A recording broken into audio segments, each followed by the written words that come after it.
আসসালামু আলাইকুম। সবাই কেমন আছেন? আশা করি সবাই ভালো আছেন। আলহামদুলিল্লাহ আমিও ভালো আছি।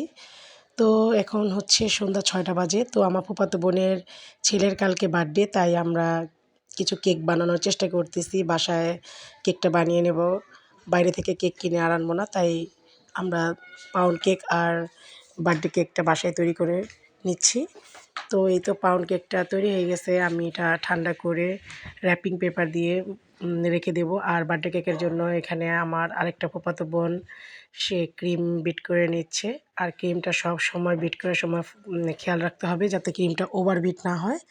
তো এখন চাহাত আমাদের জন্য সন্ধ্যার নাস্তা তৈরি করে ফেলেছে। আর আজকে সে বানিয়েছে চিকেন উইংস, নাগা উইংস আর হচ্ছে চাউমিন। এটা খেতে খুবই সুস্বাদু হয়েছিল আর দেখতে তো সুন্দর একটা কালার আসছে আলহামদুলিল্লাহ।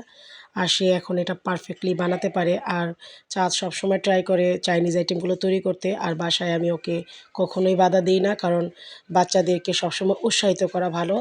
সে যখন ট্রাই করতে চাচ্ছে তাকে সবসময় উৎসাহিত আমি করি। আর যখনই সে আমাকে নতুন কিছু বানাতে দেখে ওটা ও ট্রাই করতে চায়। আর আমার দাদি তো কখনোই নুডলস খায় না। আজকে তো সে চাহাতের কথা শুনে একটু খেয়েছে। আলহামদুলিল্লাহ এতেই আমি খুশি। তো সবাই ভালো থাকবেন, আমাদের পাশে থাকবেন। অবশ্যই আমাদের প্রত্যেকটা ভিডিওকে লাইক, কমেন্টস করবেন এবং শেয়ার করবেন। আল্লাহ হাফেজ।